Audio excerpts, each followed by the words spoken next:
tama ba na madalas late na nadidiskubre yung bladder cancer sa mga Pilipino, I don't know, sa ibang lahi? At ano yung mga Mm. pagsusuri o mga screening na ginagawa po para makumpirma ang sakit?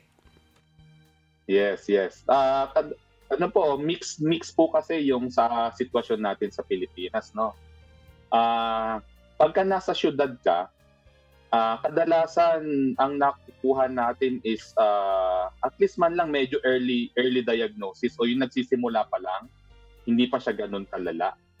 Pagka ang pasyente is medyo nasa outskirts o shall we say nasa probinsya, na wala masyadong, access sa healthcare, sa hospital, ganyan.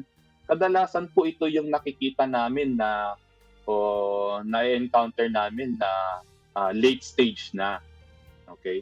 Kasi nga wala silang, means para ipa-check o wala silang, mga test na puwedeng gawin sa kanila para makita kung merong bladder cancer o wala. Pero in general, recently medyo ang nakikita namin is yung may mga early early, stages of, bladder cancer.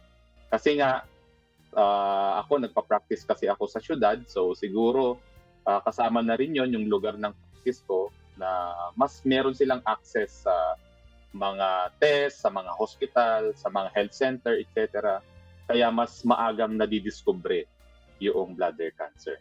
Ayan. Pero may Eto mga yung yeah, sitwasyon po, may mga sitwasyon na na ano po, gano'n Doc? nga na medyo late. May mga Ah, sitwasyon nga na medyo late nadi-discover kasi pinagwawalang bahala yung mga sintomas ng bladder cancer tulad ng dugo sa ihi. Iinom lang ng maraming tubig, magaling na ako.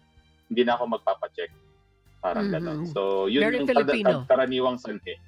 Yes, Mhm. yes, correct. Very Filipino. Yes. Very Filipino. Ayan, kung kailan malala, saka po sila magpapatingin. Yes. Now, ano yung mga Correct. available treatment options, Doc Roderick, para sa bladder cancer po?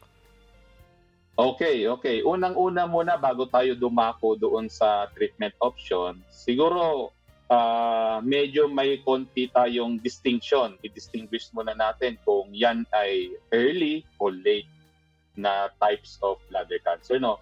Yung bladder cancer natin kasi meron yan parang lining, yung parang interior lining.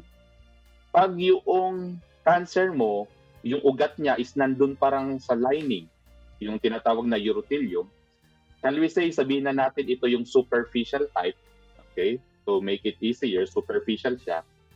Ang treatment option natin diyan is kakayurin lang. Iraraspa na tinatawag sa madaling, sa Tagalog. Raspa lang, kakayurin hanggang mawala siya doon sa pantog. And then, after noon, siguro bibigyan lang ng kaunting gamot sa pantog, tapos na. Okay? Do yan ay para sa superficial. Pagka naman yung ugat niya ay umabot dun sa pinaka-muscle, dun sa pinakaloob ng bladder, yun yung tinatawag na muscle invasive. Contrary to the first one na superficial, ito yung mas malalim.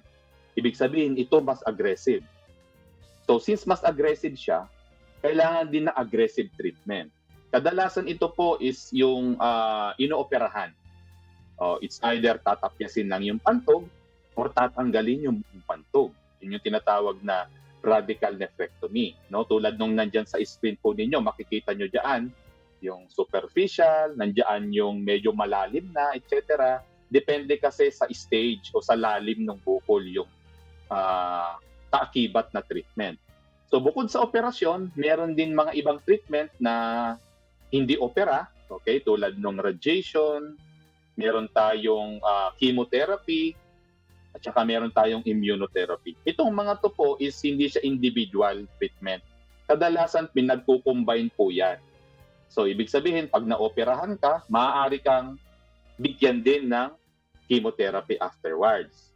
Pag na-radiation ka, pwede kang bigyan ng chemotherapy afterwards. So it's a combination treatment pagdating sa bladder cancer.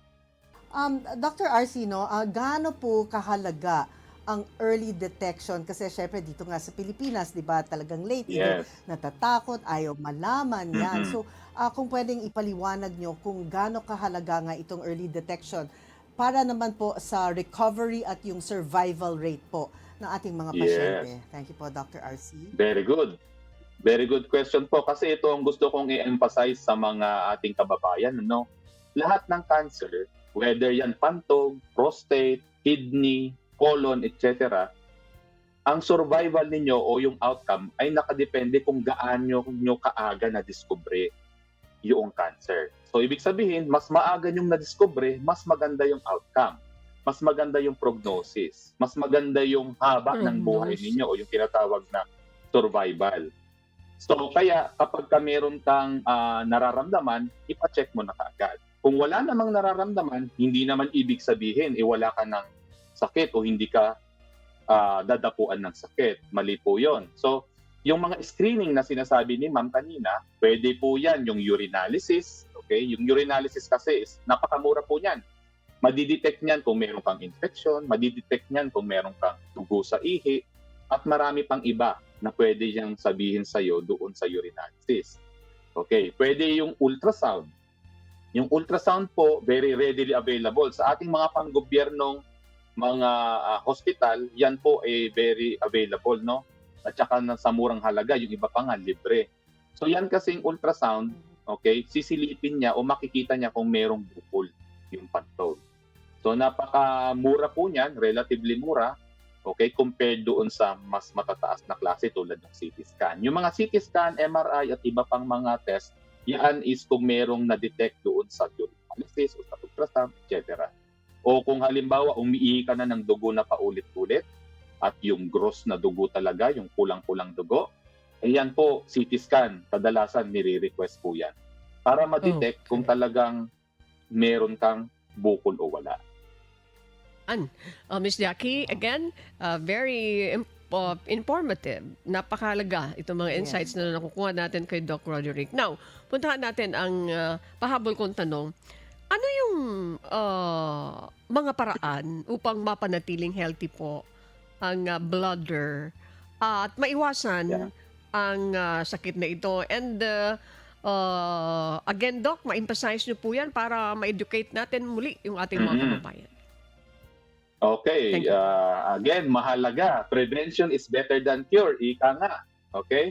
So, number one, syempre, na importante para maiwasan natin ng bladder cancer o problema sa pantog in general, no?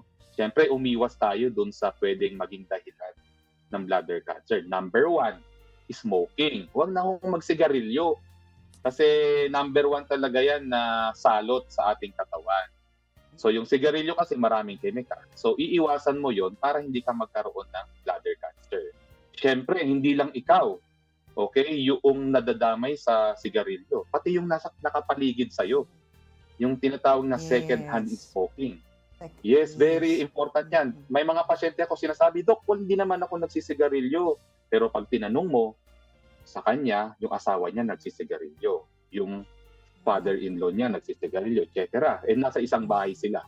So, nalalanghap din ng mga tao within the vicinity yung sigarilyo. So, para na din silang nagsigarilyo. So, yung ibang paraan pa na para pag-iwas dito, syempre, inom palagi ng maraming tubig kasi yung tubig na yan na yung nagpa-flush out ng mga toxins sa ihi natin.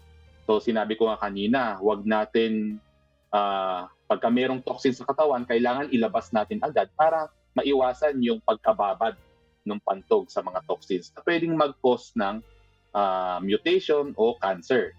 Okay? Yung iba naman, syempre, wag mag-take ng mga maaalat, yung mga junk foods o yung mga meat-based na mga pagkain. Kasi yan, although hindi naman yan yung major na risk factor, pero sa ibang mga organ system, pwede siya maging dahilan o maging risk factor. So, syempre, yung occupational hazards natin, minsan wala tayong magagawa. Kung yan ang trabaho natin, okay, exposed na tayo, make sure lang na meron kayong tamang kagamitan. Halimbawa, mask, gloves, tapos mga PPEs doon sa factory, napakahalaga niyan. Kasi ito yung makakaiwas sa atin sa pagka-expose dun sa mga ganong chemical. Okay, syempre, good food, vegetable and fruits, napakahalaga. yan is full of multivitamins, no, na pwedeng maging sacrificial kung merong mga toxins sa katawan natin. So para maiwasan natin yung effects ng toxins.